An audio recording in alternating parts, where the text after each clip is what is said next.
আওয়ামী লীগের বিরুদ্ধে সব অভিযোগ আমলে নিয়েছে ট্রাইব্যুনাল। পুড়ে ছাই ১৬০০ হেক্টর এলাকা, সরানো হলো ১০,০০০ বাসিন্দা। জানাবো আওয়ামী লীগের বিচার রাষ্ট্রের দায়। এবং সর্বশেষ জানাবো নড়াইলে হত্যা মামলায় যাবজ্জীবন সাজাপ্রাপ্ত নারী কয়েদির মৃত্যু। দর্শক শুনছিলেন সংবাদ শিরোনাম, এবার জানিয়ে দিব বিস্তারিত সংবাদ। তবে তার আগে অনুরোধ থাকবে ভিডিওটিতে একটি লাইক দিন এবং ভিডিও সম্পর্কে আপনাদের গুরুত্বপূর্ণ মতামত কমেন্ট করে জানিয়ে দিন। আওয়ামী লীগের বিরুদ্ধে সব অভিযোগ আমলে নিয়েছে ট্রাইব্যুনাল। দল হিসেবে আওয়ামী লীগের বিচার করতে জুলাই মানবতা বিরোধী অপরাধ সহ বিভিন্ন অভিযোগের তদন্ত চলছে বলে জানিয়েছেন চিফ প্রসিকিউটর আমিনুল ইসলাম। জানান, তদন্তে সত্যতা মিললে বিচারে আওয়ামী লীগ নিষিদ্ধের পাশাপাশি দলটির সকল সম্পত্তি বাজেয়াপ্ত করার সুযোগ রয়েছে। দুপুরে নিজ কার্যালয়ে ব্রিফিংয়ে এসব তথ্য জানান চিফ প্রসিকিউটর। ছাত্র জনতার আন্দোলন দমনে গণভবনে আওয়ামী লীগের নেতৃত্বে 14 দলের বৈঠকে কারফিউ জারির সিদ্ধান্ত হয় 2024 সালের 19 জুলাই।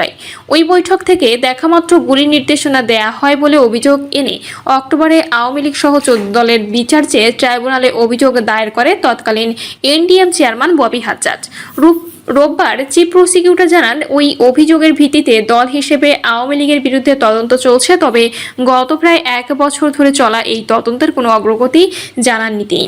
বলেন, ট্রাইব্যুনাল আইন ও সন্ত্রাস বিরোধী আইন 2 আইনে আওয়ামী লীগের বিচার করার সুযোগ রয়েছে। বিভিন্ন সময় আইনগুলো সংশোধন করে সংগঠন কিংবা দলের বিচারের ক্ষেত্রে প্রস্তুত হয়ে করে গেছে বিগত আওয়ামী লীগ সরকার। এখন তাদের করা আইনে তাদের বিরুদ্ধে অপরাধের বিচারের তদন্ত চলছে।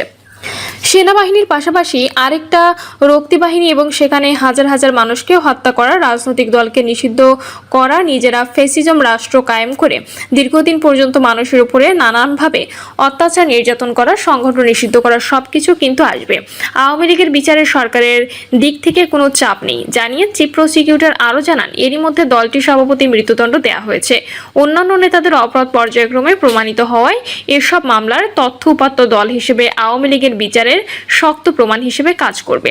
আওয়ামী লীগের সাংগঠনিক কর্মকাণ্ড ইতোমধ্যে কিন্তু নিষিদ্ধ করা হয়েছে। সেকেন্ড পার্টটা হচ্ছে যে সংগঠন হিসেবে কিন্তু তাকে ব্যান করার আইনগত বিধান আছে এবং সেটি হচ্ছে যে প্রক্রিয়াটা হলো এরকম যে যদি বিচারে দোষী সাব্যস্ত হয় সংগঠন হিসেবে, তাহলে ওই রায়ের পরিপ্রেক্ষিতে বাংলাদেশ সরকার গেজেট বিজ্ঞপ্তির মাধ্যমে ওই সংশ্লিষ্ট সংগঠনটিকে বা সত্তাটিকে নিষিদ্ধ করার বিধান আছে। ক্ষমতাচ্যুত প্রধানমন্ত্রী শেখ হাসিনার বিরুদ্ধে আরও বেশ কয়েকটি মামলার বিচার প্রক্রিয়া চলছে। তাকে দেশে ফিরে এসে এসব মামলা মোকাবিলার আহ্বান জানান চিফ প্রসিকিউটর। পুড়ে ছাই ১৬০০ হেক্টর এলাকা, সরানো হলো ১০,০০০ বাসিন্দা। ফ্রান্সের দক্ষিণ পশ্চিমাঞ্চলে দ্রুত ছড়িয়ে পড়েছে দাবানল। এর মধ্যে ১৬০০ হেক্টর এলাকা পুড়ে গেছে। নিরাপদ স্থানে সরিয়ে নেওয়া হয়েছে সেখানকার ১০,০০০ বাসিন্দাকে। আগুন নিয়ন্ত্রণে আনতে কাজ করছে ফায়ার সার্ভিস ও জরুরি সেবার কর্মীরা। ফায়ার সার্ভিসের এক কর্মী সহ 2 জন আহতের খবর পাওয়া গেছে। স্পেন সীমান্তের কাছে দক্ষিণাঞ্চলের 7টি বিভাগকে অতি ঝুঁকিপূর্ণ অঞ্চল হিসেবে ঘোষণা করেছে কর্তৃপক্ষ। আরও 41টি অঞ্চলের বিষয়ে সতর্কতা জারি করেছে ফরাসি আবহাওয়া বিভাগ। আওয়ামী লীগের বিচার রাষ্ট্রের দায়। আমাদের একটি পুরনো রাজনৈতিক অসুখ আছে, যে দল ক্ষমতায় আসে সে দল রাষ্ট্রকে নিজের সম্পত্তি মনে করে।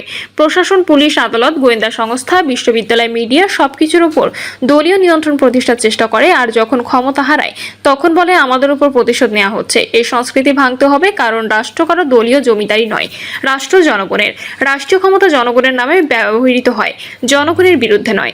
আওয়ামী লীগের বিচার বলতে আমরা যদি এমনটি বুঝি যে যারাই আওয়ামী লীগ করতো তাদের সবাইকে শাস্তি দিতে হবে, তাহলে সেটি হবে রাজনৈতিক প্রতিহিংসা। কিন্তু যারা রাষ্ট্রীয় ক্ষমতা ব্যবহার করে মানুষ হত্যা করেছে, গুম করেছে, নির্যাতন করেছে, মিথ্যা মামলা দিয়েছে, নির্বাচনী ব্যবস্থা ধ্বংস করেছে, পুলিশ প্রশাসনকে দলীয় বাহিনীতে পরিণত করেছে, তাদের বিচার চাইলে সেটি প্রতিশোধ নয়, সেটি ন্যায় বিচার। এই পার্থক্যটি সতর্কতার সাথে বুঝতে হবে, কারণ ন্যায় বিচার ব্যক্তির অপরাধ দেখে প্রমাণ দেখে, প্রতিশোধ পরিচয় দেখে, আবেগ দেখে।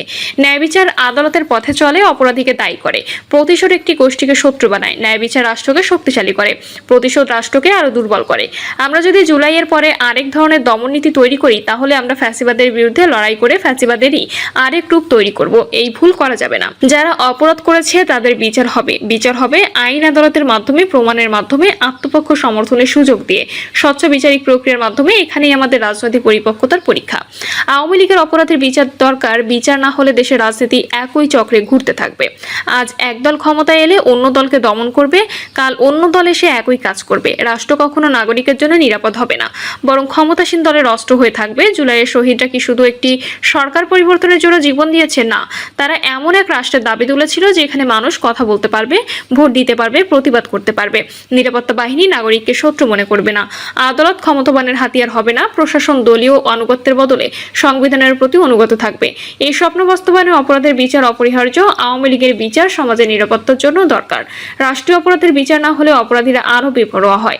একজন পুলিশ কর্মকর্তা যদি জানেন ক্ষমতাসীন দলের নির্দেশে অন্যায়ভাবে গুলি করলেও তার বিচার হবে না, তাহলে ভবিষ্যতের কোনো আন্দোলনই নিরাপদ থাকবে না।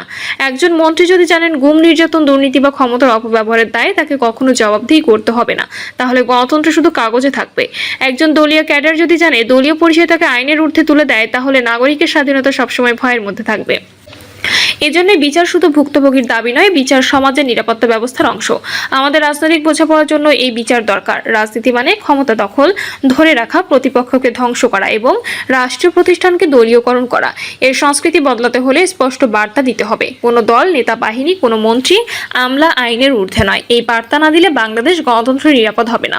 তবে আমাদের সতর্ক থাকতে হবে যেন বিচার প্রক্রিয়াকে রাজনৈতিক প্রহসনে পরিণত করা না হয়। বিচার যদি প্রমাণের বদলে জনমতের চাপে চলে তাহলে সেটি ন্যায় বিচার থাকে না।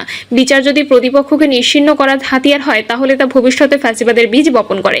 আন্তর্জাতিক মানবাধিকার সংগঠনগুলো বাংলাদেশ জবাবদিহির কথা বলেছে। একই সাথে বিচারিক প্রক্রিয়া যেন ন্যায়সঙ্গত হয় সেই প্রশ্ন তুলেছে। অ্যামনেস্টি ইন্টারন্যাশনাল বলেছে জুলাইয়ের ভুক্তভোগীরা ন্যায় বিচার ও জবাবদিহি পাওয়ার অধিকার রাখেন, তবে মৃত্যুদণ্ড বা প্রতিহিংসামূলক বিচার দীর্ঘস্থায়ী পুনর্মিলনের পথ নয়। এ কথার অর্থ হলো বিচার কঠোর হতে পারে কিন্তু প্রতিহিংসামূলক হতে পারে না। বাংলাদেশে এখন প্রয়োজন একটি নৈতিক রাষ্ট্রীয় অবস্থান। অপরাধের বিচার হবে কিন্তু রাজনৈতিক পরিচয়ের বিচার হবে না। এই জায়গায় সরকার, আদালত, রাজনৈতিক দল, নাগরিক সমাজ এবং মিডিয়ার দায়িত্ব আছে। সরকারের দায়িত্ব হলো বিচারিক প্রক্রিয়াকে স্বাধীন, স্বচ্ছ, বিশ্বাসযোগ্য রাখা। আদালতের দায়িত্ব আবেগ নয়, আইন ও প্রমাণের ভিত্তিতে বিচার করা। রাজনৈতিক দলের দায়িত্ব বিচারকে দলীয় বিজয় উৎসবে পরিণত না করা। নাগরিক সমাজের দায়িত্ব ভুক্তভোগীর পাশে দাঁড়ানো এবং ন্যায় বিচারের মানদণ্ড রক্ষা করা। মিডিয়ার দায়িত্ব হলো বিচারকে তথ্য, মানবিকতার আলোকে দেখা। জুলাই আমাদের সামনে একটি সুযোগ এনে দিয়েছে। এটি শুধু আওয়ামী লীগের বাইরে ভিন্ন মতের রাজনৈতিক সুযোগ নয়, এটি বাংলাদেশের রাজনীতিতে নৈতিক ভিত্তিতে দাঁড় করানোর সুযোগ। আমরা ফ্যাসিবাদী শাসনের বিচার চাই, সেই বিচার হবে ভুক্তভোগীর মর্যাদার জন্য, সমাজের নিরাপত্তার জন্য, রাষ্ট্রের নৈতিক পুনর্গঠনের জন্য এবং দেশের রাজনৈতিক সংস্কৃতি বদলানোর জন্য। নড়াইলে হত্যা মামলায় যাবজ্জীবন সাজাপ্রাপ্ত নারী কয়েদির মৃত্যু। নড়াইল জেলা কারাগারে হত্যা মামলায় যাবজ্জীবন সাজাপ্রাপ্ত নারী কয়েদি লাইট বেগমের মৃত্যু হয়েছে। গতকাল বিকেলে নড়াইল জেলা হাসপাতালে চিকিৎসাধীন অবস্থায় তিনি মারা যান। বিষয়টি নিশ্চিত করেছেন জেলা কারাগারের জেলার সাইফুল ইসলাম। লাইট বেগম নড়াইলের লোহাগড়া উপজেলায় চর দিঘলিয়া গ্রামের বাহার উজানের ছেলে। তিনি উচ্চ রক্তচাপ, হৃৎপিণ্ডের সমস্যা সহ বিভিন্ন রোগে আক্রান্ত ছিলেন। জেলা কারাগার সূত্রে জানা যায় জমি সংক্রান্ত বিরোধের জেরে 2011 সালের 24 এপ্রিল লোহাগড়া উপজেলার চর দিঘলিয়া গ্রামের মুসা খন্দকারকে হত্যা করে প্রতিপক্ষ। নিহতের ভাই বাদী হয়ে লোহাগড়া থানায় হত্যা মামলা করেন। গত বছরের 14 মে নড়াইলের অতিরিক্ত জেলা ও দায়রা জজ প্রথম আদালতের বিচারক এলিনা আক্তার এ মামলায় লাইট বেগম, তার দেবর আকরাম মোল্লা ও জাফর খন্দকারকে যাবজ্জীবন সশ্রম কারাদণ্ডাদেশ দেন। যাবজ্জীবন সাজাপ্রাপ্ত লাইট বেগম রায় ঘোষণার পর থেকে নড়াইল জেলা কারাগারে সাজা ভোগ করেছিলেন। গতকাল বিকেলে লাইট কারাগারে অসুস্থ হয়ে পড়েন। এরপর তাকে জেলা হাসপাতালে নিয়ে গেলে জরুরি বিভাগের চিকিৎসক অলোক কুমার বাগচি তাকে মৃত ঘোষণা করেন।